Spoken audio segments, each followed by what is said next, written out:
പ്രഭാതത്തിൽ വീണ്ടും നമുക്കൊരു പ്രാവശ്യം കൂടെ ദൈവവചനം ധ്യാനിക്കാനായിട്ട് കർത്താവ് ഇടയാക്കിയതേക്കായിട്ട് സ്തോത്രം.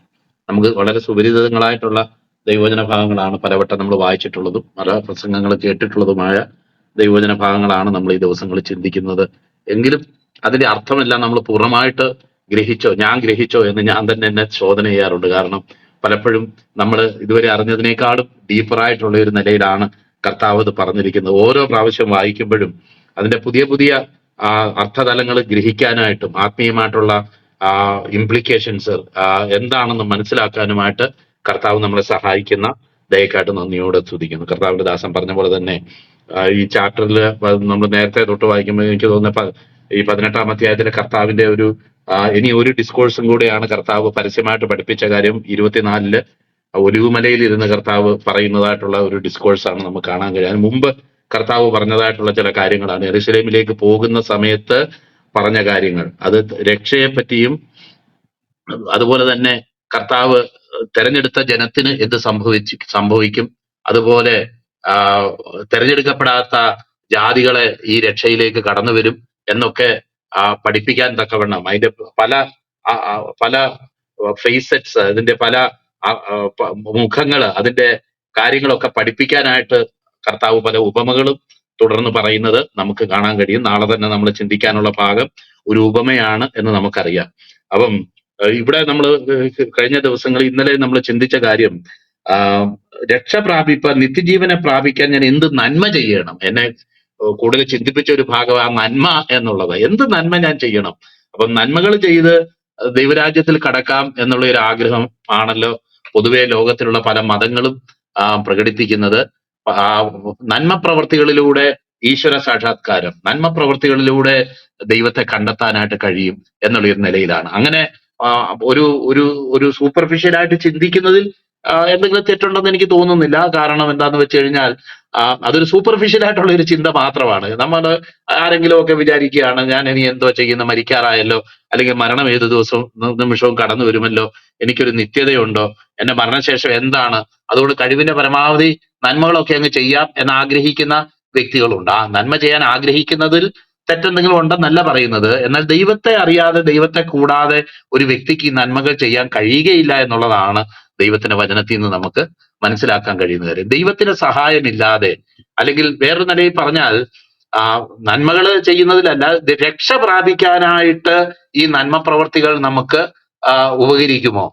രക്ഷ പ്രാപിക്കാനായിട്ട്, രക്ഷ എന്ന് പറയുമ്പം ആത്മരക്ഷ എന്ന് പറയുമ്പം നമ്മൾ ഈ ശരീരം വിട്ട് പിരിഞ്ഞാലും നമ്മുടെ ആത്മാവ് നിത്യമായി ജീവിക്കുമെന്നും ആ ആത്മാവിന്റെ നിത്യത നമ്മൾ ഇവിടെ ചെലവഴിക്കുമെന്നുള്ള വിഷയത്തിൽ ഈ നന്മ പ്രവൃത്തികൾ ആ ഒരു കാര്യത്തിന് ഏതെങ്കിലും നിലയിൽ ഉപകരിക്കുമോ? അതാണ് നമ്മൾ പറയുന്നതായിട്ടുള്ള കാര്യം. അത് പറയുന്ന ബന്ധത്തിലാണ് നമ്മൾ പറയുന്നത്, ഒരു മനുഷ്യന് ദൈവത്തെ അറിയാനും ദൈവത്തിന്റെ മകനായിട്ട് തീരാനും ദൈവവുമായിട്ട് ബന്ധം സ്ഥാപിക്കാനും അവന്റെ ഉള്ളിലെ പാപ സ്വഭാവവും പാപ പ്രവൃത്തികളും അവന് തടസ്സമായിരിക്കുമ്പോൾ, അതിന് മനുഷ്യന് അസാധ്യമായിട്ട് സ്വയം രക്ഷ പ്രാപിക്കാനും സ്വന്തം പ്രവർത്തികൾ നിമിത്തം രക്ഷ പ്രാപിക്കാൻ മനുഷ്യനെ കഴിയാതിരിക്കുമ്പോൾ അവന് വേണ്ടി കർത്താവ് തന്നെ ഒരു വഴി ഒരുക്കി. അതാണ് കർത്താവായ യേശുക്രിസ്തു. ഇതിനെ പറ്റി നമ്മൾ വായിക്കുക, യേശുക്രിസ്തു ആണ് ആ വഴി. അല്ലെങ്കിൽ കർത്താവ് തന്നെ പറഞ്ഞു, ഞാൻ തന്നെ വഴിയും സത്യവും ജീവനുമാകുന്നു എന്ന് കർത്താവ് പറഞ്ഞു. ഈ ഒരു കാര്യമാണ് കർത്താവ് പല കാര്യങ്ങളിലും എംഫസൈസ് ചെയ്യുന്നത് എന്നുള്ളത് നമുക്കറിയാം. നമുക്ക് ഇന്നലെ തന്നെ നമ്മൾ കണ്ടല്ലോ, ഒരു ചെറുപ്പക്കാരൻ അവന്റെ മതനിഷ്ഠ അനുസരിച്ചും മതത്തിന്റെ അതിന്റെ സ്റ്റാൻഡേർഡ്സ് അനുസരിച്ച് പല നന്മകളും ചെയ്യുന്നവനാണ്. അതിൽ അദ്ദേഹത്തിന് കോൺഫിഡൻസും ഉണ്ട്. യേശു കർത്താവിന്റെ അടുത്ത് തന്നെ വന്ന് അത് ഏറ്റുപറയത്തക്കവണ്ണം ഹി വാസ് കോൺഫിഡന്റ് ഇനഫ്. അത്രയൊരു ഉറപ്പ്, ഞാൻ പല നന്മകളും ചെയ്യുന്നവനാണ്, ഈ നന്മകളുടെ അടിസ്ഥാനത്തിൽ എനിക്ക് സ്വർഗത്തിൽ പോകാനും നിത്യജീവൻ പ്രാപിക്കാനും കഴിയേണ്ടതാണ്. എന്നാൽ എവിടോ ഒരു പന്തികേട്, അത് എനിക്ക് ആ ഒരു ഉറപ്പ് എന്റെ ഹൃദയത്തിൽ ഇല്ല എന്നുള്ള ഒരു അവസ്ഥ കൊണ്ടായിരിക്കാമല്ലോ ഒന്നുകൂടെ അതൊന്ന് ഉറപ്പാക്കാനായിട്ട് അദ്ദേഹം കർത്താവിന്റെ അടുക്കൽ വരികയും നമ്മൾ ഇന്നലെ കണ്ടതുപോലെ ആ വ്യക്തി എവിടെയാണ് ആ വ്യക്തിയിൽ കുറവുണ്ടത് എന്ന് അദ്ദേഹം കർത്താവ് അത് കാണിച്ചു കൊടുക്കുകയും അവൻ ദൈവവചനത്തിങ്കൽ വിഷാദിച്ച് പൊയ്ക്കളഞ്ഞു എന്നാണ് ഇന്നലെ നമ്മൾ വായിക്കാനായിട്ട് ഇടയായിട്ട് തീർന്നത്. അവൻ വളരെ സമ്പത്തുള്ളവനാകയാൽ, അവൻ യൗവനക്കാരൻ വളരെ സമ്പത്തുള്ളവനാകയാൽ ഈ വചനം കേട്ടിട്ട് ദുഃഖിച്ചു പൊയ്ക്കളഞ്ഞു. അപ്പൊ ദൈവവചനം അവനോട് പറയുന്ന ആ സ്റ്റാൻഡേർഡിലേക്ക് അവന് കടന്നു വരാൻ കഴിയാതെ അതിനവന് ദുഃഖമുണ്ട്. ദുഃഖമുണ്ടെങ്കിലും അവൻ അന്നേരം തീരുമാനിച്ച കാര്യം എന്ന് പറയുന്നത് എനിക്ക് നിത്യജീവൻ വേണ്ട, എനിക്ക് ഈ സമ്പത്ത് മതി എന്നുള്ള ഒരു തീരുമാനം കൊണ്ടാണല്ലോ അവന് ദുഃഖിക്കുകയും മടങ്ങിപ്പോവുകയും ചെയ്യുകയും വരാനായിട്ട് ഇടയായിട്ട് തീർന്നത്. ഇത്തരം ഒരു സാഹചര്യത്തിലാണ് ദേവദാസൻ ഓൾറെഡി പറഞ്ഞു കഴിഞ്ഞു. അവിടെ ശിഷ്യന്മാർക്ക് പെട്ടെന്ന് ഒരു സന്ദേഹം ഉണ്ടായി. സന്ദേഹം ഉണ്ടാകാനായിട്ട് പല കാരണങ്ങളുണ്ട്. ദേവദാസൻ അത് പറഞ്ഞല്ലോ. യേശു തന്റെ ശിഷ്യന്മാരോട് ധനവാൻ സ്വർഗരാജ്യത്തിൽ പ്രവേശിക്കുന്നത് പ്രയാസം എന്ന് പറഞ്ഞു. അപ്പോൾ യേശു തന്റെ ശിഷ്യന്മാരോട് ധനവാൻ സ്വർഗരാജ്യത്തിൽ പ്രവേശിക്കുന്ന പ്രയാസം തന്നെ എന്ന് ഞാൻ സത്യമായിട്ട് നിങ്ങളോട് പറയുന്നു. ധനവാൻ സ്വർഗരാജ്യത്തിൽ കടക്കുന്നതിനേക്കാൾ ഒട്ടകം സൂചിക്കുഴയിലൂടെ കടക്കുന്നത് നല്ലത്. അപ്പൊ ആർക്ക് രക്ഷിക്കപ്പെടാൻ കഴിയും? ഇങ്ങനെയാണെങ്കിൽ ആർക്ക് രക്ഷിക്കപ്പെടാനായിട്ട് കഴിയും? എന്നാൽ രക്ഷിക്കപ്പെടുവാൻ ആർക്ക് കഴിയും? 25-ാം വാക്യത്തിൽ ഒരു എക്സ്ക്ലമേഷൻ അവിടെ ഉണ്ടാകുന്നതായിട്ട് നമുക്ക് കാണാം. കർത്താവ് ഇവിടെ വ്യക്തമാക്കുന്നത്, നമ്മൾ ഇന്നലെ തന്നെ ചിന്തിച്ചല്ലോ, ഈ ലോകപ്രകാരം ധനവാനായിരിക്കുന്ന ആയ ഒരു വ്യക്തിയും ലൂക്കോസിന്റെ സുവിശേഷം നമ്മൾ വായിക്കുന്നുണ്ട്. അവൻ തിന്നുക, കുടിക്കുക, ആനന്ദിക്കുക, നാളെ ചാകുമല്ലോ എന്ന് പറഞ്ഞ ഒരു വ്യക്തിയുടെ കാര്യം പറഞ്ഞിട്ട് പറയുകയാണ്, ദൈവവിഷയമായി സമ്പന്നനാകാതെ തനിക്ക് തന്നെ സമ്പത്ത് സ്വരൂപിക്കുന്നവന്റെ ഒക്കെ ഗതി ഇങ്ങനെ തന്നെ ആകും എന്ന് അവിടെ നമ്മൾ പ്രസ്താവിച്ച് നമ്മൾ കാണുന്നു. കാരണം നിത്യതയെപ്പറ്റി ചിന്തിക്കുന്നില്ല, നിത്യത എവിടെ ചെലവഴിക്കുമെന്നുള്ളതിനെ പറ്റി ഒരു ബോധ്യമില്ല. തങ്ങളുടെ സമ്പത്തും മറ്റുള്ള കാര്യങ്ങളൊക്കെ വെച്ചിട്ട് കൂടുതൽ അത് ആർജിച്ചെടുത്ത് ഈ ലോകത്തിലെ ജീവിതം അവർ സുരക്ഷിതമാക്കി ദൈനംദിനം പിന്നെയും അത് സുരക്ഷിതമാക്കി പോകുന്ന ഒരു ആറ്റിറ്റ്യൂഡിൽ ജീവിക്കുകയാണ്. ആ കൂട്ടത്തിൽ റിലീജിയസ് ആയിട്ടുള്ള ചില കാര്യങ്ങളൊക്കെ ചെയ്യുന്നുണ്ട്, നല്ല പിള്ളയായിട്ട് നടക്കുന്നുണ്ട്, ഒക്കെ ചെയ്യുന്നുണ്ട്. എത്ര നന്മ പ്രവർത്തികൾ നമ്മൾ ചെയ്താലും ദൈവം നമ്മളെ രക്ഷിക്കാൻ തക്കവണ്ണം, അല്ലെങ്കിൽ ദൈവവുമായിട്ട് ബന്ധം സ്ഥാപിക്കത്തക്കവണ്ണം, നമ്മുടെ പാപത്തിന് പരിഹാരമായിട്ടുള്ള ഒരു നന്മ പ്രവൃത്തി ആർക്കും ലോകത്ത് ചെയ്യാൻ കഴിയുകയില്ല എന്നാണ് ദൈവത്തിന്റെ വചനം പറയുന്നത്. ഒരു മനുഷ്യന്റെ പരിശ്രമം കൊണ്ട് ആ പാപിയായ മനുഷ്യൻ ചെയ്യുന്ന ഒരു പ്രവൃത്തിയും ആ ദൈവസന്നിധിയിൽ രക്ഷിക്കപ്പെടുവാൻ യോഗ്യമായ പ്രവൃത്തിയായിട്ട് ദൈവം അംഗീകരിക്കുന്നില്ല. എന്ന് വെച്ച് നന്മ പ്രവൃത്തി ചെയ്യരുതെന്നൊന്നും അല്ല പറഞ്ഞതിന്റെ അർത്ഥം.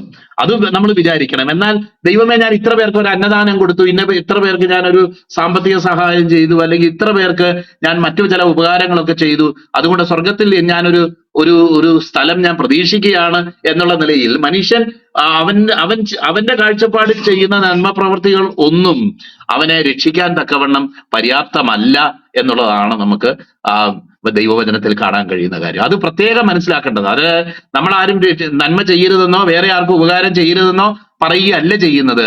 ഈ കൂട്ടത്തിൽ ചില വ്യക്തികളെ ഞാൻ കണ്ടതുകൊണ്ട് ഞാൻ പറയുകയാണ്, സ്പെസിഫിക് ആയിട്ട് ഞാൻ പറയുന്നത്. ഒരു പക്ഷേ അവർ ക്രിസ്തുവിനെ അറിഞ്ഞിട്ടില്ലാത്തവരായിരിക്കാം. അതുകൊണ്ട് ഞാനത് സ്പെസിഫൈ ചെയ്ത് പറയുകയാണ്. നന്മ വേണ്ട എന്നല്ല പറയുന്നതിന്റെ കാര്യം. എന്നാൽ ദൈവവുമായിട്ടുള്ള ബന്ധത്തിലേക്ക് ഒരു വ്യക്തിക്ക് കടന്നു വരാൻ, അവന്റെ പാപത്തിന് പരിഹാരമായിട്ട് തീരാനായിട്ട് ഈ നന്മ പ്രവർത്തികൾക്കൊന്നും കഴിയുകയില്ല എന്നാണ് നമ്മൾ പറയുന്നത്. അതേസമയം തന്നെ അതിനുവേണ്ടി ദൈവം സൗജന്യമായി നമുക്ക് വേണ്ടി ഒരു മാർഗം ഒരുക്കി. നമുക്ക് വേണ്ടി സൗജന്യമായി കർത്താവ് ഒരു മാർഗം ഒരുക്കി. അതാണ് യേശുക്രിസ്തുവിലൂടെ, അല്ലെങ്കിൽ പാപം ചെയ്യാത്തവൻ നമുക്ക് വേണ്ടി പാപമാക്കപ്പെട്ടു, പാപം അറിയാത്തവനെ ദൈവം നമുക്ക് വേണ്ടി അവനെ പാപമാക്കി തീർത്തു എന്ന് നമ്മൾ ദൈവത്തിന്റെ വചനത്തെ വായിക്കും. അങ്ങനെ ആ യേശുക്രിസ്തുവിന്റെ കാൽവരി യാഗത്താൽ നമ്മുടെ പാപത്തിന് പരിഹാരം വരുത്തി. ആ സദ്വാർത്തയാണ് നമ്മളോട് പറയുന്നത്, ഇനി പാപത്തിൽ നിന്ന് മോചനം പ്രാപിക്കാനായിട്ട് വേറെ ഒന്നും ചെയ്യേണ്ട ആവശ്യമില്ല. കർത്താവായ യേശുക്രിസ്തുവിൽ വിശ്വസിച്ചാൽ മാത്രം മതി. നിന്റെ പാപത്തിന്റെ കടം ഓൾറെഡി കാൽവരി ക്രൂശിൽ തീർത്തു കഴിഞ്ഞു, കൊടുക്കപ്പെട്ടു കഴിഞ്ഞു എന്നുള്ളത്. അപ്പോൾ ഇവിടെ ചോദിക്കുകയാണ്, സമ്പന്നന്മാർക്ക് ദൈവരാജ്യത്തിൽ കടക്കുന്നത് വളരെ പ്രയാസമാണ്. അതൊരു യാഥാർത്ഥ്യമായിട്ടുള്ള കാര്യമാണെന്ന് നമുക്കറിയാമല്ലോ. ഇന്നത്തെ ലോകത്തിലെ പല സമ്പന്നന്മാരും പലരും ദൈവത്തെ അറിഞ്ഞിട്ടുള്ള വ്യക്തികൾ കാണാൻ ഇല്ലെന്നല്ല, എന്നാൽ വളരെ പ്രയാസമുള്ള ഒരു കാര്യമാണ് എന്ന് പറയുന്നതിന്റെ അർത്ഥം അവരുടെ സമ്പത്ത് കൊണ്ടോ അവരുടെ ശ്രേഷ്ഠത കൊണ്ടോ ഏതെങ്കിലും നന്മ പ്രവർത്തികൾ കൊണ്ടോ ഒന്നും അവർക്ക് ദൈവരാജ്യത്തിൽ കടക്കാൻ കഴിയുകയില്ല. നമുക്കറിയാം, ഇവിടെ ഒരു ഉദാഹരണം പറഞ്ഞിട്ടുണ്ട്. അത് പല അതിന്റെ വ്യാഖ്യാനവും നമ്മൾ കേട്ടിട്ടുണ്ട്. ധനവാൻ സ്വർഗ്ഗരാജ്യത്തിൽ കടക്കുന്നതിനേക്കാൾ ഒട്ടകം സൂചിക്കുഴയിലൂടെ കടക്കുന്നത് എളുപ്പം എന്ന് ഞാൻ നിങ്ങളോട് പറയുന്നു. ദൈവദാസൻ അത് പറഞ്ഞെന്ന് തോന്നുന്നു. ഞാൻ ഇതിന്റെ ഇടയ്ക്ക് ചിലരെ പിങ് ചെയ്യാനും ഒക്കെ ഇരിക്കുന്നതുകൊണ്ട് എപ്പോഴും ശ്രദ്ധിക്കാൻ അങ്ങോട്ട് ചില സമയത്ത് പറ്റത്തില്ല. അപ്പൊ നോക്കിയാട്ടെ, അവിടെ നമ്മള് പാരമ്പര്യമായിട്ട് പറഞ്ഞു കേൾക്കുന്ന ഒരു ഒരു ഒരു വിശദീകരണം അതിനുണ്ട്. യെരൂശലേമിന്റെ ചുറ്റുമുള്ള ഗേറ്റുകളിൽ രാത്രികാലം അത് അടച്ചിടും. അന്നേരം ചെറിയൊരു ഗേറ്റ് അത് അതിന്റെ സൈഡിലുണ്ട്. അതിലൂടെ വ്യാപാരികൾക്കൊക്കെ ഇതൊക്കെ അവരുടെ സാധനങ്ങളും അല്ലെങ്കിൽ ഒട്ടകത്തെയൊക്കെ പെതുക്കെ ആ ഒട്ടകം ഇങ്ങനെ കുനിഞ്ഞ് നിരങ്ങി അതിൻ്റെ ഉള്ളിൽ കൂടെ ഒക്കെ കയറി വരാനായിട്ട് കഴിയും. അതാണ് ഈ ഇതുകൊണ്ട് ഉദ്ദേശിക്കുന്നത് എന്ന് പറയുന്ന ഒരു അർത്ഥമുണ്ട്. എന്ന് പറഞ്ഞാൽ അർത്ഥം ഇച്ചിരി പ്രയാസപ്പെട്ടാൽ ധനവാന്മാർക്ക് കയറി വരാം, കുഴപ്പമില്ല. അവരുടെ നമുക്കറിയാമല്ലോ, ഈ ധനത്തെ സംബന്ധിച്ച് ദൈവത്തിന്റെ വചനം ധനത്തോടുള്ള സ്നേഹത്തെക്കുറിച്ചും ഒക്കെ എന്താണ് പറയുന്നത് എന്നുള്ളത് തിമത്തിയോസിന്റെ ലേഖനത്തിൽ നിന്നും യാക്കോബിന്റെ ലേഖനത്തിൽ നിന്നും ഒക്കെ നമുക്ക് ദൈവവചനത്തിൽ നന്നായിട്ട് അറിയാം. കാരണം ദ്രവ്യാഗ്രഹം സകലവിധ ദോഷത്തിനും മൂലഹേതുവാകുന്നു, കാരണമാകുന്നു എന്നും ഇത് കാക്ഷിച്ചിട്ട് അനേകർ പല പരീക്ഷകളിലും കെണിയിലും ഒക്കെ അകപ്പെടുന്നു എന്നുള്ളതും ദൈവത്തിന്റെ വചനത്തിൽ എഴുതപ്പെട്ടിരിക്കുന്ന കാര്യമാണല്ലോ. അപ്പം നമുക്കറിയാം, മനസ്സ് വെക്കാതെ ഈ സമ്പത്ത് ഉണ്ടാവത്തില്ല. പാരമ്പര്യമായിട്ട് ചില സമ്പത്തുകളൊക്കെ ഉള്ള വ്യക്തികൾ കാണും, അവരതിനെപ്പറ്റി ചിന്തിക്കുന്നില്ലായിരിക്കും. എന്നാൽ ദൈവത്തിന്റെ വചനം നമ്മളോട് പറയുന്നുണ്ട്, സമ്പത്ത് വർദ്ധിച്ചാൽ അതിൽ മനസ്സ് വെക്കുകയും അരുത്. അപ്പോ ദൈവം ഒരിക്കലും നമ്മുടെ ജീവിതത്തിന്റെ ലക്ഷ്യം സമ്പത്തും ആ സമ്പാദിച്ച് വെക്കുന്ന കാര്യങ്ങളെക്കുറിച്ച് ഇടയ്ക്കിടയ്ക്ക് അതിനെക്കുറിച്ച് ചിന്തിച്ചുകൊണ്ടിരിക്കുക, എങ്ങനെ അത് വർദ്ധിപ്പിക്കാമെന്ന് ചിന്തിക്കുക. സത്യം പറഞ്ഞാൽ ഇത് വർദ്ധിപ്പിക്കണമെങ്കിൽ ഒരു മനസ്സ് വേണം. മനസ്സ് ഇല്ലാതെ അത് അങ്ങനെ ഇങ്ങനെ വർദ്ധിക്കത്തൊന്നുമില്ല. നമുക്കറിയാമല്ലോ, പലപ്പോഴും നമ്മുടെ അനാവശ്യ ചെലവുകള് മറ്റു പല കാര്യങ്ങളൊക്കെ നമ്മൾ തന്നെ നിയന്ത്രിച്ച് നല്ല ഒരു സ്റ്റിവാർഡായിട്ടിരിക്കാനായിട്ട് നമ്മൾ തന്നെ പലപ്പോഴും ശ്രമിക്കാറുണ്ട്. കാരണം നമുക്ക് ലഭിക്കുന്ന സമ്പത്തൊന്നും അനാപത്താക്കി കളഞ്ഞ് അത് നമ്മുടെ ആവശ്യങ്ങൾക്ക് ഉപകരിക്കാതെ പല നിലകളിൽ അത് എന്താ പറയുന്നത്, അത് അനാപത്തായി പോകുക നമ്മൾ പറയും. എന്ന് പറഞ്ഞ പോലെ ഉള്ള ഒരു അവസ്ഥയിലേക്ക് പോകാനായിട്ട് ദൈവം നമ്മളെക്കുറിച്ച് ആഗ്രഹിക്കുന്നില്ല. അതേസമയം തന്നെ നമ്മൾ എപ്പോഴും ഒരു കാര്യം ഓർക്കണം, നമ്മൾ കഴിഞ്ഞ ദിവസവും ചിന്തിച്ചു, കർത്താവ് കൂടെ ഉണ്ട്, എന്നാൽ അവർ 12 കൊട്ട നിറച്ചെടുത്തത് മറന്നുപോയി. അവര് പെട്ടെന്ന് മരീശന്മാരുടെ പുളിവാവ് സൂക്ഷിച്ചുകൊള്ളു എന്ന് പറഞ്ഞപ്പം അവര് പെട്ടെന്ന് ഓർത്തത് ഏത് കാര്യമാ? അവരോർത്തത് ഈ 12 കൊട്ട നിറച്ചത് മറന്നുപോയ കാര്യമാണെന്ന് പെട്ടെന്ന് അവർക്ക് തോന്നി. കാരണം കർത്താവ് കൂടെയുള്ളപ്പോൾ, ഈ പ്രൊവൈഡർ കൂടെയുള്ളപ്പോൾ ആ പ്രൊവൈഡ് ചെയ്ത കാര്യങ്ങളെ അല്ല നമ്മൾ കോൺസെൻട്രേറ്റ് ചെയ്യേണ്ടത്, പ്രൊവൈഡറെയാ നമ്മൾ ശ്രദ്ധിക്കേണ്ടത്. നമുക്കറിയാം പത്രോസ്ലീഹ എന്തുകൊണ്ട് സകലവും വിട്ട് കർത്താവിനെ അനുഗമിച്ചു? കാരണം ഇത്ര ആഴക്കടലിൽ രാത്രി മുഴുവനും മീൻ പിടിച്ചിട്ട് ലഭിക്കാതിരുന്നപ്പോൾ ഒരേ അത്ഭുതം ഒരു വ്യക്തിയുടെ ജീവിതത്തിൽ 2 പ്രാവശ്യം ചെയ്ത കാര്യമാണ് നമുക്ക് കാണുന്നത്. അദ്ദേഹം കർത്താവ് ഉയർത്തെഴുന്നതിന് ശേഷവും കർത്താവ് യോഹന്നാന്റെ സുവിശേഷം അവസാന അധ്യായത്തിൽ കടന്നു വരുമ്പോൾ അത് നമ്മൾ കാണുന്നുണ്ട്. പിന്നെയും അവരെ കടൽക്കരയിൽ വെച്ച് കാണുന്നുണ്ട്. അതുപോലെ തന്നെ ഒന്നും പിടിക്കാത്തവര് രാത്രിയെക്കുറിച്ച് ലൂക്കോസ് 5 നമ്മൾ വായിക്കുന്നുണ്ട്. അതിൽ നിന്ന് മനസ്സിലാക്കാൻ കഴിയുന്ന ഒരു കാര്യം, എന്തുകൊണ്ട് അവർ സകലവും വിട്ട് കർത്താവിനെ അനുഗമിച്ചു എന്ന് എഴുതിയേക്കുന്നതിന്റെ കാര്യം, ഇതുപോലൊരു അനിശ്ചിതത്വമുള്ള ഈ കടലിൽ നിന്ന് ഞങ്ങൾ ഇത്ര എക്സ്പേർട്ട് ആയിട്ടുള്ള ഞങ്ങൾക്ക് പിടിക്കാൻ കഴിയാതിരുന്ന ഈ മീൻകൂട്ടത്തെ നൽകാനായിട്ട് കഴിയുന്ന ഒരു കർത്താവ് ഉണ്ടെങ്കിൽ ഇനിയും ഈ കർത്താവിനോട് ചേർന്ന് ഉണക്കമീൻ കച്ചവടം ഒന്നും നടത്തിക്കൊണ്ട് ജീവിക്കേണ്ട ആവശ്യമൊന്നുമില്ല. ഈ ജീവനുള്ള കർത്താവ് നമ്മളെ കൂടെ ഉണ്ടെങ്കിൽ അവൻ എന്നെ അനുഗമിക്കാൻ ഞാൻ നിന്നെ മനുഷ്യരെ പിടിക്കുന്നവനാക്കും എന്ന് പറഞ്ഞിട്ടുണ്ടെങ്കിൽ ആ വിളി മതി, ആ കർത്താവിന്റെ ആ കൃപ മതി, അവൻ കൂടെ ഉണ്ടെങ്കിൽ മതി എന്നുള്ളത് തിരിച്ചറിയുക. പ്രിയപ്പെട്ടവരെ, നമ്മുടെ ജീവിതത്തിലും നമ്മൾ തിരിച്ചറിയേണ്ടത്, ഈ 12 കൊട്ട നിറച്ചത് എവിടെ പോയി, അല്ലെങ്കിൽ കഴിഞ്ഞ ദിവസമൊക്കെ ദൈവം പല നന്മകളും ചെയ്തു, അത് എങ്ങനെ ഉപകാരപ്പെട്ടു, എങ്ങനെ ഉപകാരപ്പെട്ടില്ല, അത് ചിലതൊക്കെ പല വഴിക്ക് പോയി, ഇനി അത് തിരിച്ചെടുക്കാനായിട്ട് എന്ത് ചെയ്യും എന്നൊക്കെയുള്ള ചിന്തകളൊന്നും അല്ല നമ്മളെ ഹെൽപ്പ് ചെയ്യേണ്ടത്. അത് ചെയ്യാൻ കഴിഞ്ഞ സർവശക്തനായ കർത്താവ് നമ്മളോടുകൂടെ ഉണ്ട്. ദൈവത്തിന്റെ വചനം പറയും, ഞാൻ നിന്നെ ഒരു നാളും കൈവിടുകയുമില്ല, ഉപേക്ഷിക്കുകയുമില്ല എന്ന് അരുളി ചെയ്തിരിക്കുന്നു എന്ന് ദൈവത്തിന്റെ വചനത്തിൽ നമ്മൾ വായിക്കുക. ആകയാൽ മനുഷ്യർ എന്നോട് എന്ത് ചെയ്യും എന്ന് പറയത്തക്കവണ്ണം ദൈവത്തിൽ പൂർണ്ണമായി ആശ്രയിക്കാൻ ഒരു ഭക്തന് കഴിയും. നമ്മൾ പാട്ടിൽ പാടുന്ന പോലെ, ലോകത്തിൽ ഞങ്ങൾക്കുള്ളതെല്ലാം നഷ്ടമാകിലും ലോകക്കാർ നിത്യം ദുഷിച്ചിടിലും പൊന്നേശുവേ നീയല്ലോ എന്റെ ദിവ്യ സമ്പത്ത് എന്ന് കാശുള്ളവർക്കും കാശില്ലാത്തവരും ഒക്കെ പാടേണ്ട ഒരു പാട്ടാണ്. അങ്ങനെയാണ് കാര്യം. കാരണം നമ്മൾ ഈ സമ്പാദിച്ചു വെച്ചതൊന്നും നീ സമ്പാദിച്ചത് ആർക്കാകും എന്ന് വചനത്തിൽ നമ്മൾ കാണുന്ന പോലെ ഒരു അവസ്ഥ ഒരുപക്ഷെ സംജാതമായേക്കും. അതുകൊണ്ട് ഒത്തിരി കാശ് നമ്മൾ കൂട്ടി വെച്ചെന്നോ കാശ് അല്ലെങ്കിൽ ഒത്തിരി പണം സമ്പാദിച്ചു വെച്ചെന്നോ സമാഹരിച്ചു വെച്ചെന്നോ ഉള്ളത് കൊണ്ടൊന്നും നമ്മുടെ ജീവിതത്തിനോ നമ്മുടെ ഭാവിയെ കുറിച്ചുള്ള ഒരു അഷ്വറൻസ് അല്ല അത്. എന്ന് വെച്ച് ചില കാര്യങ്ങളൊക്കെ ഉപകാരപ്പെട്ടേക്കാമെന്നല്ലാതെ ഇതെനിക്ക് ഉപകാരമായി തീരും. എന്റെ വീടിനടുത്ത് കഴിഞ്ഞ ദിവസം ഒരു ഒരു എന്റെ വീടിന്റെ പുറകിലുള്ള ഒരു വ്യക്തി പെട്ടെന്ന് രാത്രിയിൽ മരിച്ചു കഴിഞ്ഞ് ദേ ഇന്നലെ കേൾക്കുന്ന അദ്ദേഹത്തിന് അനിയനും മരിച്ചു. അപ്പം ഓരോ മനുഷ്യരൊക്കെ ഓരോ ദിവസവും കടന്നു പോകുന്ന ഓരോ അനുഭവങ്ങൾ ആലോചിക്കുമ്പം അവരുടെ കണക്ക് കൂട്ടലുകളുടെ, അവരുടെ സ്വപ്നങ്ങൾ എവിടെ, അവരുടെ ചിന്തകൾ ഇതെല്ലാം എവിടെ പോയി എന്ന് നമ്മൾ പെട്ടെന്ന് ഒന്ന് ഒരു നിമിഷം നിന്ന് ചിന്തിച്ചു പോകും. പ്രിയപ്പെട്ടവരെ, ദൈവത്തിൽ മനുഷ്യരിൽ ആശ്രയിക്കുന്നതിനേക്കാൾ ദൈവത്തിൽ ആശ്രയിക്കും നല്ലത് എന്ന് പറഞ്ഞതുപോലെ ഇവിടെ നമ്മൾ വായിക്കുകയാണ്, ഒരു മനുഷ്യന് രക്ഷയോടുള്ള ബന്ധത്തിൽ അവന്റെ പണമോ അവന്റെ മറ്റുള്ള കാര്യങ്ങളോ ഒന്നും അവനെ സഹായിക്കത്തില്ല എന്ന് മാത്രമല്ല, ഈ ധനത്തെക്കുറിച്ചുള്ള ചിന്തയും അത് ജീവിതത്തിന്റെ കേന്ദ്രമായിട്ട് തീരുമ്പോൾ അതിന്റെ വഞ്ചനയിലും കുടുങ്ങി അത് ഒരുപക്ഷെ കർത്താവിനെ കണ്ടെത്താതെയോ അല്ലെങ്കിൽ ദൈവത്തെ വിട്ട് അകന്നു പോകുന്ന ഒരു അനുഭവത്തിലോ അത് കാരണമായി തീർന്നേക്കാം. കാരണം മുള്ളിനിടയിൽ വീണ വിത്തിനെ കുറിച്ച് ഇന്നലെ നമ്മുടെ ജോർജ് മാസ്റ്റർ പറഞ്ഞല്ലോ. അദ്ദേഹം പറഞ്ഞപ്പോൾ കാരണം ധനത്തിന്റെ വഞ്ചന എന്ന് നമ്മൾ വായിക്കുന്നുണ്ട്, ഈ ലോകത്തിന്റെ വിഷയമോഹങ്ങൾ വായിക്കുന്നുണ്ട്, പല കാര്യങ്ങളാൽ അത് വചനം ഞെരുക്കപ്പെട്ടുന്ന അനുഭവം വായിക്കുന്നുണ്ട്.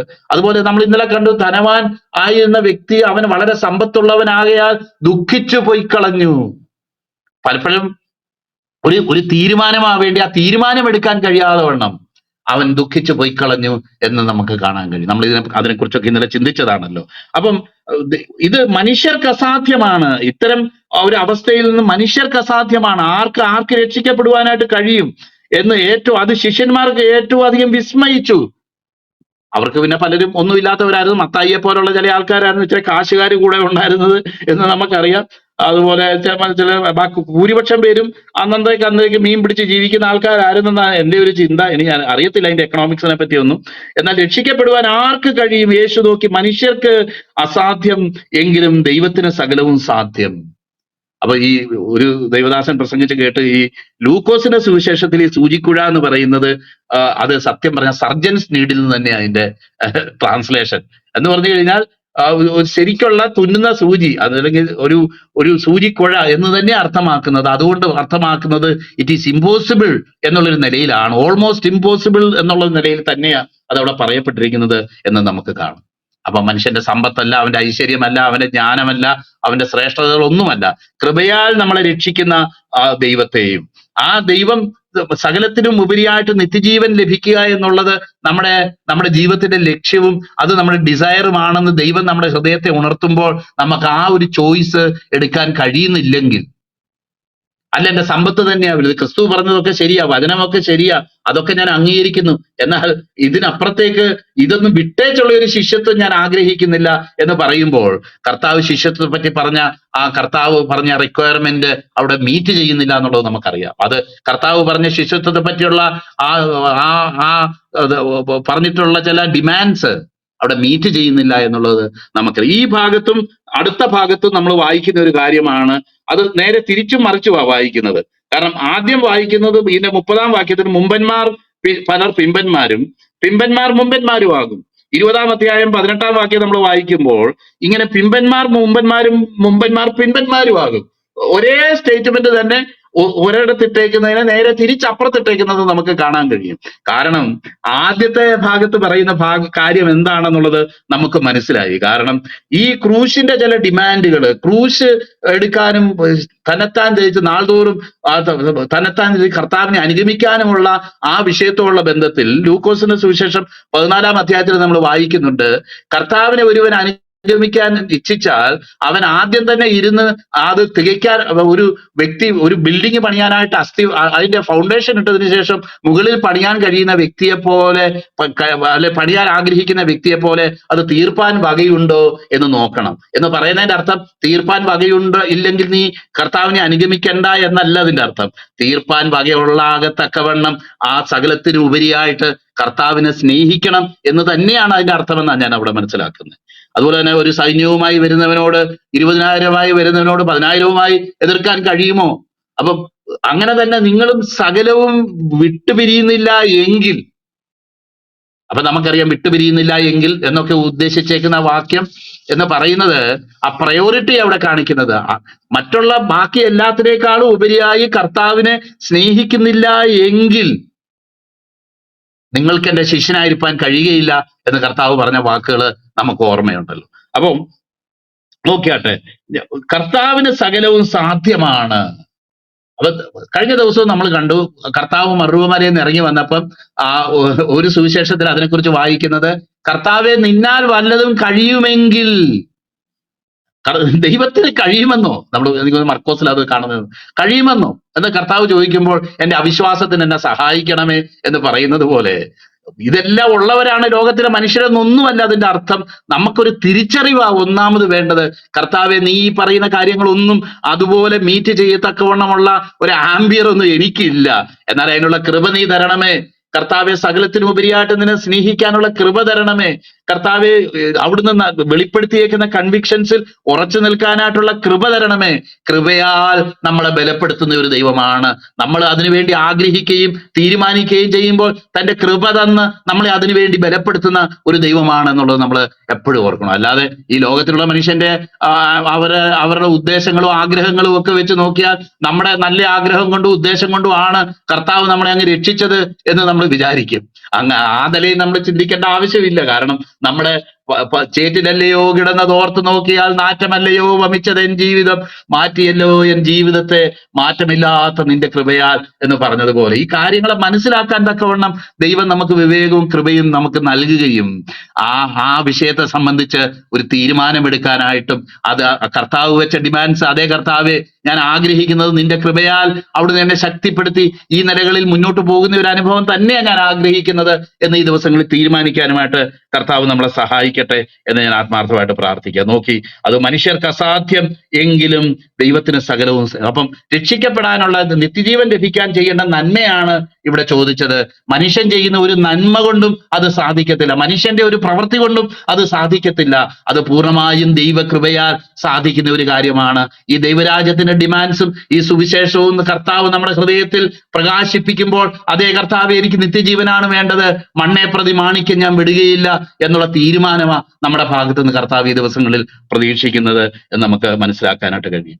അങ്ങനെ നമ്മൾ അടുത്ത ഒരു ഭാഗത്തേക്ക് നമ്മൾ അവിടെ കടന്നു വരികയാണ്. എന്നെ അനുഗമിച്ചിരിക്കുന്ന നിങ്ങൾക്ക്, യേശു അവരോട് പറഞ്ഞത്, എന്നെ അനുഗമിച്ചിരിക്കുന്ന ഞങ്ങൾക്ക് എന്ത് കിട്ടും? അതാ ചോദ്യം. ഒരു വളരെ ഇമ്പോർട്ടന്റ് ചോദ്യം, ഞങ്ങൾക്ക് എന്ത് കിട്ടും? കാരണം അങ്ങനെ ചോദിക്കാനുള്ള കാരണം എന്താ?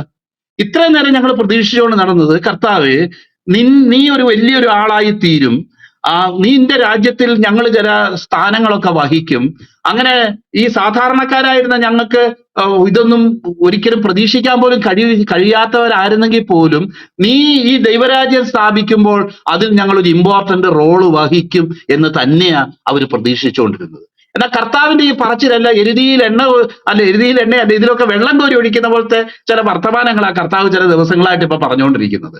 ഒന്നാമത് നമ്മൾ കണ്ടു, പാപിയുടെ കയ്യിൽ ഏൽപ്പിക്കപ്പെടുകയും ക്രൂശിക്കപ്പെടുകയും മരിക്കുകയും ചെയ്യും എന്ന് വെളിപ്പെടുത്തിയപ്പോ തന്നെ അവിടെ ഇറച്ച തുടങ്ങി. രണ്ടാമത് പിന്നെ അത് തന്നെ കർത്താവ് അത് തന്നെ പിന്നെയും വെളിപ്പെടുത്തി.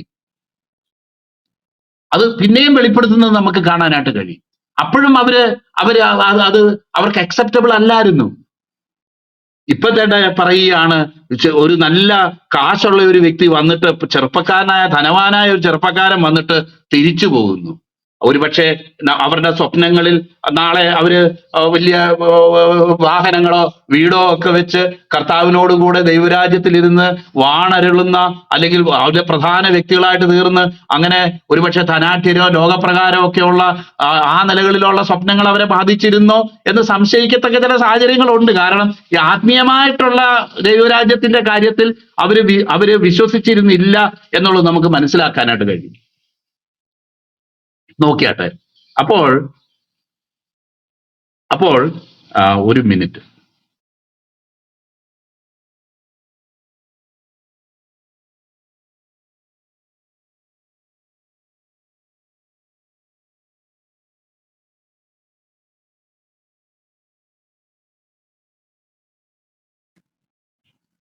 ആത്മീയമായിട്ടുള്ള പല കാര്യങ്ങളെക്കുറിച്ചും അവർക്ക് ഒരു കാഴ്ചപ്പാടില്ലാത്ത ഒരു അവസ്ഥയിലായിരുന്നത് കൊണ്ട് അവർക്ക് ഈ ചോദ്യം ചോദിക്കേണ്ടി വന്നു.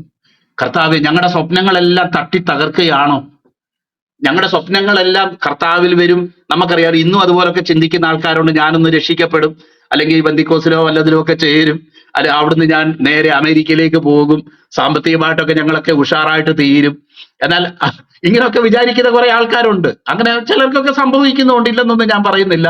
പല ആ നിലയിലുള്ള നന്മകൾ കാണുന്നു. എന്നാൽ നമ്മുടെ നന്മകളൊന്നും കിടക്കുന്നത് ഇതുപോലുള്ള കാര്യങ്ങളുടെ ഫുൾഫിൽമെന്റിലല്ല. കർത്താവ് പറഞ്ഞിട്ടുള്ള സുവിശേഷവുമായിട്ട് നീ ലോകത്തിന്റെ അറ്റത്ത് വരെ പോകും, അല്ലെങ്കിൽ അറ്റത്ത് വരെ പോകണം, അതാണ് എന്റെ കമാൻഡ്മെന്റ് എന്നൊക്കെ പറഞ്ഞിട്ടുള്ളത്. അതനുസരിച്ച് പോകുന്ന ദൈവഭക്തന്മാര് കാണാം, അങ്ങനെ അല്ലാതെയും പോകുന്നവര് കാണാം. എന്നാൽ നമ്മുടെ ലക്ഷ്യങ്ങളൊന്നും ആ നിലയിലുള്ളതല്ല എന്ന് കർത്താവ് വ്യക്തമാക്കുന്ന ഒരു സാഹചര്യത്തിലാണ് ഇവര് ചോദിക്കുന്നത്. അല്ല കർത്താവ്, കടിച്ചതും പിടിച്ചതും പോയോ എന്ന് ഞങ്ങളുടെ നാട്ടിൽ പറയും. കടിച്ചതും പോയി പിടിച്ചതും പോയെന്ന് എന്ന് പറഞ്ഞ പോലെ ഞങ്ങളുടെ സ്വപ്നങ്ങൾ, ഞങ്ങൾ ആഗ്രഹിച്ചതിനെല്ലാം തട്ടി തകർത്ത് പിന്നെ എന്തോ ഞങ്ങൾക്ക് കിട്ടാൻ പോകുന്നേ? നിനക്ക് കഷ്ടവും നിനക്ക് മരണവും നിനക്ക് ക്രൂശും നിനക്ക് തകർച്ചയും ഉണ്ടാകാൻ പോകുന്നതെങ്കിൽ പിന്നെ ഞങ്ങൾ അതിൽ കൂടുതൽ എന്താ പ്രതീക്ഷിക്കണ്ടേ? ഗുരുവിനെ പോലെ ആകുന്ന ശിഷ്യന് മതിയെന്ന് നീ ഓൾറെഡി പറഞ്ഞിട്ടുമുണ്ട്. ഗുരുവിനെ ബേത്സബൂൽ എന്ന് വിളിച്ചെങ്കിൽ നിങ്ങളെ അങ്ങനെ തന്നെ വിളിക്കും. ഇനി എന്താ കർത്താവെ പ്രതീക്ഷിക്കേണ്ടേ? എന്താ നീ തരാൻ പോന്നേ? ഞങ്ങൾ സകലവും വിട്ടു നിന്നെ അനുഗമിച്ചല്ലോ. അവരുടെ അനുഗമനമൊക്കെ നമുക്ക് ഓർമ്മയുള്ളതാണല്ലോ. സബദി മക്കളും പത്രോസും അതുപോലെ മത്തായിയും ഓരോരുത്തരും ഓരോ സാഹചര്യങ്ങളിൽ കർത്താവിനെ അവർക്ക് സ്വന്തമായതിനെയൊക്കെ ഛേദമെന്ന് എണ്ണിക്കൊണ്ട് അനുഗമിച്ച അവരെ അനുഗമിച്ച സാഹചര്യം നമുക്ക് ഓർമ്മയുണ്ട്. എത്ര ഹൃദ്യമാണ്.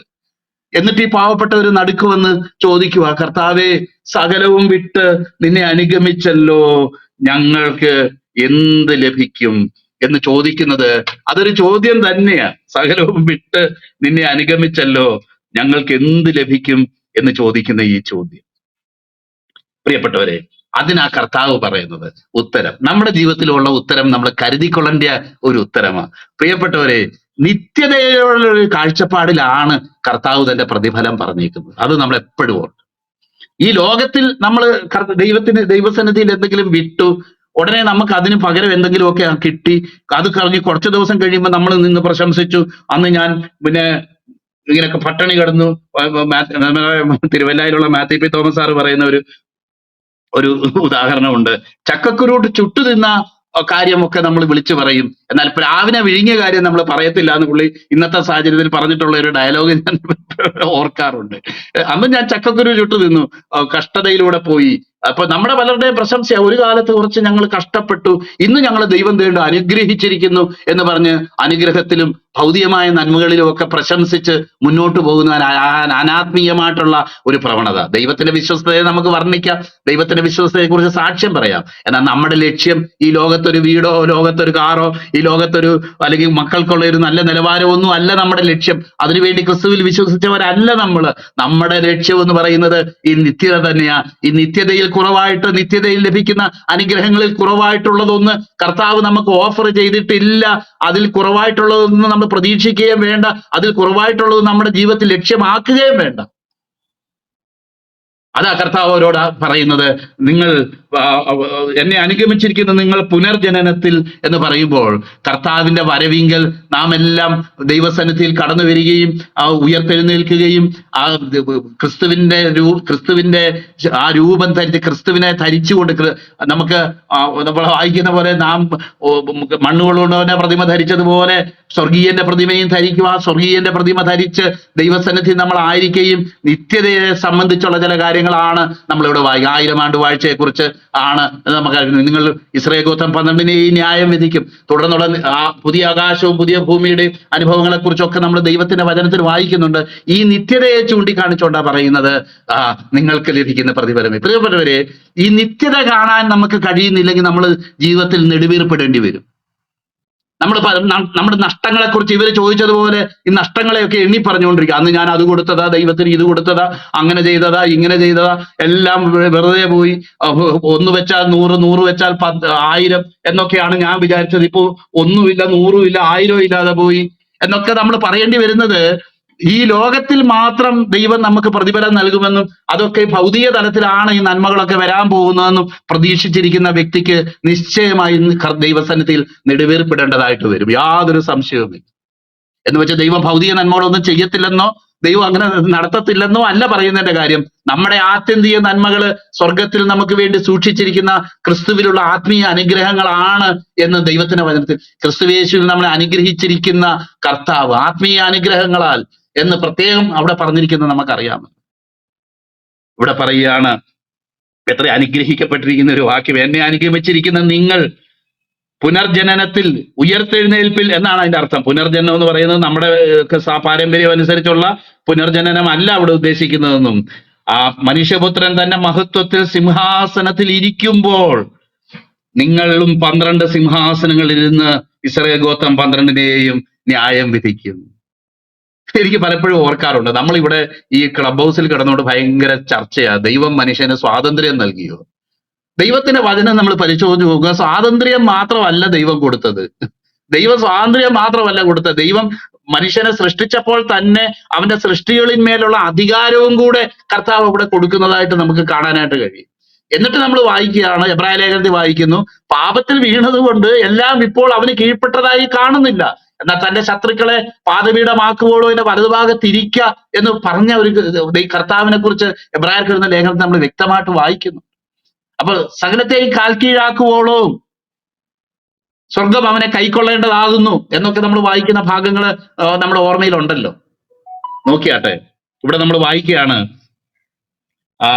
നിങ്ങൾ ഇസ്രായേൽ ഗോത്രം 12നെയും ന്യായം. അപ്പൊ ദൈവം നമുക്ക് നൽകാൻ പോകുന്ന അധികാരം അത് ഈ ലോകത്തിലെ സൃഷ്ടികളുടെ മേലായിരുന്നു കർത്താവ് സൃഷ്ടിച്ച അവസ്ഥയിൽ ഉണ്ടായിരുന്നതെങ്കിൽ തന്റെ സൃഷ്ടികൾക്കൊക്കെയും അവനെ അധിപനാക്കി തീർത്തു, അവന്റെ കാൽക്കീഴാക്കി വെച്ചു എന്ന് നമ്മൾ വായിക്കുന്നുണ്ടെങ്കിൽ നമുക്കറിയാമല്ലോ, ഈ എബ്രായ ലേഖനം 2-ാം അധ്യായം വായിക്കുന്നത് വരുവാനുള്ള ഭാവി ലോകത്തെ അവൻ ദൂതന്മാർക്കല്ലല്ലോ കീഴ്പ്പെടുത്തിയത് എന്ന് പറഞ്ഞിട്ട് അവിടെ വിശദീകരിക്കുന്ന കാര്യം, മക്കള് സകലത്തിന് ലാക്കും കാരണഭൂതനുമായവൻ അനേകം പുത്രന്മാരെ തേജസ്സിലേക്ക് നടത്തുമ്പോൾ അവരുടെ രക്ഷാനായകനെ കഷ്ടാനുഭവങ്ങളാൽ തികഞ്ഞവനാക്കുന്നത് യുക്തമായിരുന്നെന്നും എന്ന് മാത്രമല്ല, അവൻ തുടർന്നുള്ള വാക്യങ്ങൾ നമുക്ക് ഓർമ്മയുണ്ട്, അവൻ സഭാമധ്യേ അവനവരെ സഹോദരന്മാരെന്ന് വിളിക്കും.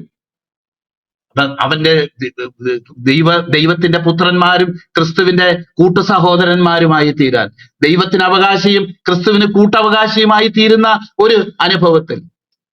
കാരണം ദൈവത്തിന് മാത്രമുള്ള ഒരു പ്രിറോഗേറ്റീവാ ഈ ന്യായവിധി എന്ന് പറയുന്നത്. നമ്മൾ വായിക്കുന്നുണ്ട്, ന്യായവിധി എല്ലാം പുത്രനെ ഏൽപ്പിച്ചിരിക്കുന്നു. യോഹന്നാൻ 5-ൽ നമ്മൾ വായിക്കുന്നത്, പുത്രനെ ഏൽപ്പിച്ചിരിക്കുന്നു. പിതാവിനെ ബഹുമാനിക്കുന്ന പോലെ തന്നെ പുത്രനെയും ബഹുമാനിക്കേണ്ടതിന് ന്യായവിധിയൊക്കെ പുത്രനെ ഏൽപ്പിച്ചിരിക്കുന്നു. ഇവിടെ വായിക്കുക, തന്റെ ഭക്തന്മാരും അവനോടുകൂടെ ഇരുന്ന് ഇസ്രായേൽ ഗോത്രം 12നെയും ന്യായം വിധിക്കും. കൊരിന്ത്യലേഖനത്തിൽ വായിക്കുന്നു, വിശുദ്ധന്മാർ ലോകത്തെ വിധിക്കും എന്ന് അറിയുന്നില്ലയോ? അങ്ങനെയാണെങ്കിൽ നിങ്ങളുടെ ഇടയിലുള്ള ചില ഡിസ്പ്യൂട്ട്സ് നിങ്ങൾക്ക് തീർക്കാൻ പറ്റുന്നില്ലേ പ്രിയപ്പെട്ടവരെ? സ്വാതന്ത്ര്യം മാത്രമല്ല, അവനോട് കൂടെ അധികാരവും കൂടിയാണ് നമുക്ക് വരാനുള്ള ഭാവി ലോകത്തെ അവൻ ദൂതന്മാർക്കല്ല കീഴ്പ്പെടുത്തിയത്, ക്രിസ്തുവിനും അവന്റെ ഭക്തന്മാർക്കും അവൻ അത് അവകാശമായിട്ടും അവൻ കീഴ്പ്പെടുത്തി തന്നേക്കുന്നു. പ്രിയപ്പെട്ടവരെ, നമ്മളെക്കുറിച്ചുള്ള ദൈവിക പദ്ധതികളെ കുറിച്ച് ചിന്തിക്കുമ്പം, ദൈവത്തിന് നമ്മളുള്ള സ്നേഹത്തെക്കുറിച്ച് ചിന്തിക്കുമ്പോൾ എത്രമാത്രം ആഴവും എത്രമാത്രം മനുഷ്യന് വിഭാവനം പോലും ചെയ്യാൻ കഴിയാത്ത നിലയിലാണ് ദൈവം നമ്മളെക്കുറിച്ച് കാര്യങ്ങളെ അവലോകനം ചെയ്യുന്നത്, ദൈവം നമുക്ക് വേണ്ടി കാര്യങ്ങളെ പ്ലാൻ ചെയ്യുന്നത് എന്ന് നമുക്ക് മനസ്സിലാക്കാം. ഇപ്പൊ ഈ സമയത്ത് ഇസ്രായേൽ ഗോത്രത്തിൽ അവരൊന്നുമല്ല, അവര് വളരെ അവഗണനീയരാണ്, അവഗണിക്കത്തക്ക വ്യക്തികളാണ്. എന്നാൽ ഒരു കാലത്ത് എന്നോട് കൂടെ ഇരുന്ന് ഇസ്രായേൽ ഗോത്രം 12നെയും നീ ന്യായം വിധിക്കും എന്ന് 12നെയും ന്യായം വിധിക്കുമെന്ന് ഞാൻ സത്യമായിട്ട് നിങ്ങളോട് പറയുന്നു. എന്റെ നാമനിമിത്തം വീടുകളെയോ സഹോദരങ്ങളെയോ സഹോദരിയോ അപ്പനെയോ അമ്മയോ മക്കളെയോ നിലങ്ങളെയോ വിട്ടുകളഞ്ഞവന് എല്ലാ 100 മടങ്ങ് ലഭിക്കും, അവർ നിത്യജീവനായ അവകാശമാക്കും എന്നവിടെ പറയുക. നമുക്കറിയാം, സമയം ചുരുങ്ങിയതുകൊണ്ട് ഞാൻ പെട്ടെന്ന് പറയുകയാണ്. കാരണം ചിലരൊക്കെ ചോദിക്കാറ് 100 മടങ്ങ് കിട്ടുമെന്ന് പറഞ്ഞിട്ടുണ്ട് ബ്രദറെ, നിലങ്ങളും അതുപോലെ ഒക്കെ 100 മടങ്ങ് കിട്ടുമെന്ന് പറഞ്ഞിട്ടുണ്ട്. അപ്പൊ ഞാൻ എനിക്ക് ചോദിക്കാനുള്ള ചോദ്യം, അപ്പനെയും അമ്മയും സഹോദരങ്ങളെയും എങ്ങനെയാ 100 മടങ്ങ് കിട്ടുന്നത്? അതെന്തായാലും ഒരു ഇതായിട്ടല്ലേ കിട്ടുള്ളൂ. എന്നാൽ ക്രിസ്തുവിനെ പ്രതി ഒറ്റപ്പെട്ടും ഇറങ്ങി പല സമൂഹങ്ങളിൽ നിന്നൊക്കെ ഒറ്റപ്പെട്ട് ഇറങ്ങി വന്ന സഹോദരങ്ങളോട് ചോദിക്കണം, അവർക്ക് അപ്പനെ അമ്മയെ പോലെ കരുതാനായിട്ട് എത്ര പേരുണ്ട്? എനിക്ക് ഈ കൂട്ടത്തിൽ തന്നെ ഇരിക്കുന്ന പല സഹോദരങ്ങളെ അറിയാം. സഹോദരങ്ങളെ പോലെ അതുപോലെ ആ നിലയിൽ കരുതുന്ന സഹോദരങ്ങൾ പലരും ഉണ്ട്. ചിന്തിക്കുന്നവരുണ്ട്, നമ്മുടെ ആവശ്യങ്ങളെ അവരുടെ ആവശ്യം പോലെ ചിന്തിക്കുന്നവരുണ്ട്, ഇടയ്ക്കൊന്ന് ചോദിക്കുന്നവരുണ്ട്. കാരണം അങ്ങനെയുള്ള ഒരു അനുഭവത്തിലേക്കാണ് നമ്മൾ. ഒന്നോ രണ്ടോ സഹോദരങ്ങളെയാണ് ക്രിസ്തു നിമിത്തം നമുക്ക് നഷ്ടപ്പെട്ടതെങ്കിൽ ആഗോളമായിട്ട് നമ്മളെ സ്നേഹിക്കുകയും നമുക്ക് വേണ്ടി പ്രാർത്ഥിക്കുകയും നമുക്ക് വേണ്ടി പലപ്പോഴും കരുതുകയും ചെയ്യുന്ന കരുതുകയും ചെയ്യുന്ന. ഞാൻ ഓർക്കുന്നുണ്ട് ഒരിക്കൽ ഞാൻ വളരെ ആ ആകാശം മീതെ ഭൂമി താഴെ എന്നുള്ള മട്ടിന് വേറെ ഒന്നും ആലംബമില്ലാതെ നടക്കുന്ന ഒരു കാലത്ത് ഞാൻ ഓർക്കുന്നുണ്ട്. എന്റെ ഭാര്യ എന്റെ ആദ്യത്തെ മകനെ പ്രസവിക്കാനുള്ള ഒരു സാഹചര്യം വന്നപ്പോൾ ഒരു സഹോദരൻ എനിക്ക് അവരുടെ വീട്ടില് ആഭരണം വിറ്റപ്പോ എനിക്ക് അതിൽ നിന്ന് ഒരു എമൗണ്ട് എടുത്ത് അയച്ചു തന്നിട്ട് പറഞ്ഞു, ഇത് ഷാൻഡിയുടെ പ്രസവത്തിന് വേണ്ടി ഞങ്ങൾ തരുന്നതാ. എന്നാൽ അത് എടുത്ത് ഞാൻ കൺവെൻഷൻ നടത്തി തിരിച്ചു ചെല്ലുന്ന സമയത്താ പിന്നെ അവർക്ക് പ്രസവവേദന വരുന്നത്. അത് വേറൊരു കാര്യം. എന്നാലും ദൈവം കരുതി, അത് വേറൊരു കാര്യമാണ്. എന്നാൽ തന്നെ ഇതുപോലൊക്കെ കരുതുന്ന സഹോദരങ്ങളുണ്ട്. എത്ര വീട്ടിൽ ചേർത്ത് മാതാപിതാക്കളെ പോലെ കരുതുന്ന എത്ര പേരുണ്ട്. ഒറ്റപ്പെട്ടൊക്കെ വന്നിട്ടുള്ളവർക്ക് കൂടുതൽ അറിയാം, അല്ലാത്തവർക്കും അറിയാം. ഇതേ നിലയിൽ തന്നെ എന്റെ സഹോദരന്റെ പല വസ്തുവകയും എന്റെ സഹോദരന്റെ പല നന്മകളും എന്റെ നന്മയായിട്ട് എനിക്ക് കാണാനും അത് എനിക്ക് ഉപകരിക്കുന്ന എത്രയോ അവസരങ്ങളുണ്ട്. എന്നോട് കഴിഞ്ഞ ദിവസം എന്റെ സഹോദരി വിളിച്ചു പറഞ്ഞ് ഇതുപോലെ ഒരു ആവശ്യമുണ്ട്. ഞാൻ പറഞ്ഞു, മോളെ പ്രാർത്ഥിക്ക് കാര്യങ്ങള്. അപ്പൊ ഇന്നലെ കഴിഞ്ഞ ദിവസം വിളിച്ചപ്പോ പറയുക, ഒരു വലിയ പരിചയമൊന്നും ഇല്ലാത്ത ഒരു വ്യക്തി, എന്നാൽ അറിയാം അങ്ങനെ ഒരു വ്യക്തി പറയുക, നിങ്ങൾക്ക് ഒരു ആവശ്യമുണ്ട്, ഞാൻ 1,00,000 രൂപ എന്റെ കയ്യിൽ ഇരിപ്പുണ്ട്, തരിക. എന്റെ ഒരു ആവശ്യത്തിന് വെച്ചേക്കുന്നതാ, എന്നാൽ നിങ്ങൾക്കത് വേണമെന്ന് ദൈവാത്മാവ് എന്നോട് പറഞ്ഞു, അതുകൊണ്ട് ഞാൻ നിങ്ങൾക്ക് തരിക എന്ന് പറഞ്ഞ് കൊടുക്കുകയും എന്റെ സഹോദരിയുടെ ഒരു ആവശ്യം നിവർത്തിക്കപ്പെട്ടതായിട്ട് ഞാൻ കേൾക്കാനായിട്ട് ഇടയായി. പ്രിയപ്പെട്ടവരെ, ഇങ്ങനെ ദൈവമല്ലാതെ വേറെ ആരാ കരുതുന്നേ? പലപ്പോഴും നമുക്ക് നമ്മുടെ ചില ആവശ്യങ്ങളിലൊക്കെ ചില സഹോദരങ്ങളൊക്കെ സഹായിക്കുമെന്ന് പ്രതീക്ഷിച്ചിട്ട് സഹായിക്കാതെ വരുമ്പം ഉള്ള ഒരു മുറുമുറുപ്പും പ്രയാസവും ഒക്കെ നമുക്ക് പലർക്കും പല സാഹചര്യങ്ങളും ഉണ്ടാകാറുണ്ട്. എന്നാൽ ദൈവം നമുക്ക് വേണ്ടി കരുതുന്നു എന്നുള്ളത് എത്ര വലിയ യാഥാർത്ഥ്യമാണ് പ്രിയപ്പെട്ടവർ. ഇവിടെ നമ്മൾ വായിക്കുക, മക്കളെയോ നിലങ്ങളെയോ വിട്ടുകളഞ്ഞവനെല്ലാം 100 മടങ്ങായി ലഭിക്കും. ക്രിസ്തുവിൽ ഒരു സഹോദരനാണോ സഹോദരിയാണോ? നമുക്ക് അവിശാലതയുണ്ട് പ്രിയപ്പെട്ടവരെ. ഇതിനെയൊക്കെ ഡയറക്റ്റ് ചെയ്യുന്ന ഒരു കുടുംബനാഥൻ നമുക്കുണ്ട്. സകല കുടുംബത്തിനും പേർ വരുവാൻ കാരണമായ ഒരു പിതാവ് നമുക്ക് ദൈവത്തിന്റെ സന്നിധിയിലുണ്ട്. എത്ര ശ്രേഷ്ഠമായ ഒരു കാര്യം.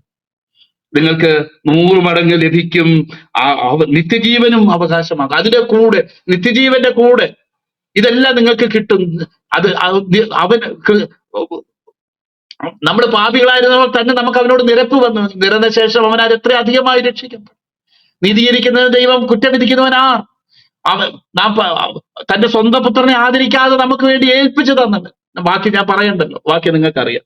പ്രിയപ്പെട്ടവരെ, ഇതിനോടുള്ള ബന്ധത്തിലാ പറഞ്ഞേക്കുന്നത്, എങ്കിലും മുമ്പന്മാർ പിമ്പന്മാരും പിമ്പന്മാർ മുമ്പന്മാരും ആകും എന്ന് പറഞ്ഞേക്കുന്നത്. ക്രൂശിന്റെ ഈ ഡിമാൻഡിന്റെ മുന്നിൽ തങ്ങളെ തന്നെ സമർപ്പിക്കാനും തീരുമാനമെടുക്കുന്ന വ്യക്തികൾ. അല്ലാതെ ഞാൻ 10-40 വർഷം മുന്നേ രക്ഷിക്കപ്പെട്ടു, അതുകൊണ്ട് ഞാനാണ് സീനിയർ. ഇവിടെ അങ്ങനത്തെ സീനിയർ ജൂനിയർ ഒന്നും ഇല്ല.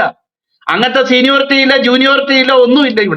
ഇവിടെ ഉള്ളത് ക്രൂശ് നിമിത്തം അതിന്റെ ഡിമാൻഡ്സിന്റെ മുന്നിൽ സകലവും വിട്ട് അനുഗമിക്കുന്നതിനുള്ള ബന്ധത്തിൽ, ക്രൂശ് എടുക്കുന്നതിനുള്ള ബന്ധത്തിൽ, തന്നെത്താൻ താഴ്ത്തുന്നതിനുള്ള ബന്ധത്തിൽ, കർത്താവിനെ കടന്ന് വിശ്വസിക്കുന്നതിനുള്ള ബന്ധത്തിൽ, ഈ പിതാവിന്റെ നന്മ അറിഞ്ഞ് അതനുസരിച്ച് അതിനോട് റെസ്പോണ്ട് ചെയ്യുന്നതിനുള്ള ബന്ധത്തിലാ ഇവിടെ മുമ്പന്മാരും പിമ്പന്മാരും പിമ്പന്മാർ മുമ്പന്മാരും എന്ന് പറഞ്ഞേക്കുന്നത്. അടുത്ത ഭാഗത്ത് നമുക്ക് കാണാം, ദൈവകൃപയുടെ വ്യവസ്ഥ മനസ്സിലാക്കുന്നതിനുള്ള ബന്ധത്തിലാ ഒരുത്തൻ പിമ്പൻ മുമ്പനും മുമ്പൻ പിമ്പനും ആകുന്നത് എന്നുള്ളത് നമുക്ക് അടുത്ത എക്സാമ്പിൾ. നമുക്ക് ദൈവകൃപയുടെ അടിസ്ഥാനത്തിൽ ആ ദൈവകൃപയുടെ വ്യവസ്ഥ മനസ്സിലാക്കിയില്ലെങ്കിൽ ചിലപ്പോൾ മുമ്പൻ പിമ്പനാകും, പിമ്പൻ മുൻപനുമാകും. അത് നമുക്ക് മനസ്സിലാക്കാം. എന്നാൽ നമുക്ക് ഓരോ ദിവസവും നമ്മുടെ മുന്നിൽ ഈ നിത്യജീവൻ സൗജന്യമായിട്ട് ലഭിക്കുന്നതാകുമ്പോൾ തന്നെ ശിഷ്യത്വത്തിൽ നമുക്ക് കർത്താവ് നമ്മുടെ മുന്നിൽ വെച്ചിരിക്കുന്ന ഓരോ കാര്യങ്ങളെ അവൻ നമ്മളെ സ്നേഹിച്ച സ്നേഹനിമിത്തം ഛേദമെന്നെണ്ണിക്കൊണ്ട്, പൗലോസ് പറയുന്ന പോലെ പിമ്പിലുള്ളതിനെ മറന്നും മുമ്പിലുള്ളതിനെ ആഞ്ഞും കൊണ്ട്, ലാഭമായിരിക്കുന്നതൊക്കെ ഛേദമെന്നെണ്ണിക്കൊണ്ട്, ഈ അവന്റെ പരിജ്ഞാനത്തിന്റെ ശ്രേഷ്ഠത നിമിത്തം സകലവും ഉപേക്ഷിച്ച് അവർ എണ്ണുന്നു എന്ന് പറയുന്നത് പോലെ ഈ ദിവസങ്ങളിൽ എണ്ണിക്കൊണ്ട് മുന്നോട്ട് പോകാനും ആ സ്വർഗീയ ദർശനം തന്നെ നമുക്ക് ഉണ്ടായിരിക്കാനും അതിൽ കുറഞ്ഞ ഒരു ദർശനം നമ്മളെ ഭരിക്കാതിരിക്കാനുമായിട്ട് ദൈവാത്മാവ് സഹായിക്കട്ടെ എന്ന് പ്രാർത്ഥിച്ചുകൊണ്ട് എന്റെ വാക്കുകൾ വിരമിക്കുന്ന